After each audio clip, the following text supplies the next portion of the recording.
simplement fini par être éradiqué. L'histoire du peuple de Ad, un peuple de géants puissants et extrêmement orgueilleux. Allah Azza wa Jal les décrit dans le Coran comme des piliers ou des palmiers. Ensuite, il nous dit Alam tara kayfa fa'ala rabbuka bi'ad, Iram dhatul imad.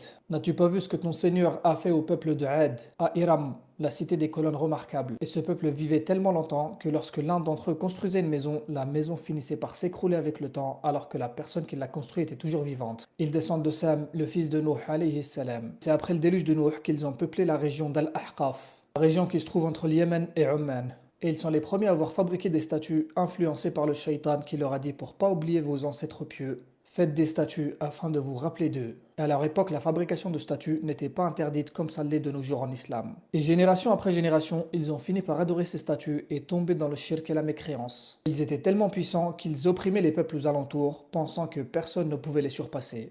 Alors Allah Azza wa Jal les a mis à l'épreuve. Et lorsque leur mécréance est devenue trop grande, Allah Azza wa Jal leur a envoyé un prophète, Hud alayhi salam. Hud alayhi salam n'était pas n'importe quel prophète, il faisait partie du peuple de Ad. Leur propre frère est venu pour les appeler au tawhid. Et lorsqu'ils ont entendu ça, ils se sont moqués de lui en disant Est-ce que tu es devenu fou? Et ensuite ils l'ont menacé. Alors Hud alayhi salam leur a envoyé un défi simple et très clair, en disant Je prends Allah à témoin ainsi que vous tous. Désavoue de ce que vous associez à Allah. Rusez donc contre moi et ne me donnez pas de répit. Certes, je place ma confiance en Allah, mon Seigneur, et le vôtre. Malgré que Hud alayhi salam était tout seul, il a défié tout son peuple.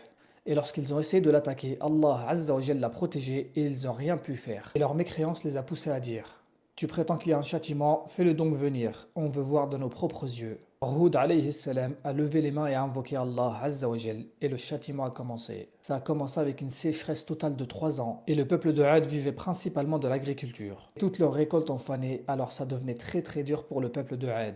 Alors ils ont fait le choix d'envoyer 70 hommes à la Mecque pour demander la pluie, l'istisqa, comme leurs ancêtres le faisaient. Et lorsqu'ils sont arrivés et qu'ils ont fait l'istisqa, là-bas ils ont vu 3 nuages, un blanc, un noir et un rouge. Et ils ont entendu une voix qui leur demandait de choisir. Alors ils ont fait le choix et ont choisi le nuage noir, pensant que c'était le nuage le plus chargé en pluie. Ils sont rentrés et le nuage noir les suivait. C'était là le début de la fin pour eux. Et lorsque le nuage s'est approché, une femme l'a vu de loin et s'est évanouie. Et lorsqu'elle est revenue à elle, elle a dit J'ai vu dans ce nuage des flammes et des éclairs poussés par des anges. Et elle est partie en courant se réfugier dans sa maison. Alors les autres se sont mis à rigoler et ont dit Elle est folle. Et beaucoup d'entre eux sont sortis en courant se dirigeant vers ce nuage, pensant que c'était un nuage de pluie. Mais un vent glacial et une tempête destructrice ont commencé. Allah Azza wa Jalla l'a appelé dans le Coran Rih Sarsar Atiya, un vent furieux, glacial et violent. Nous avons déchaîné contre eux un vent glacial durant 7 nuits et 8 jours consécutifs. Ce vent était. Le peuple de géants ont défié Allah et son messager.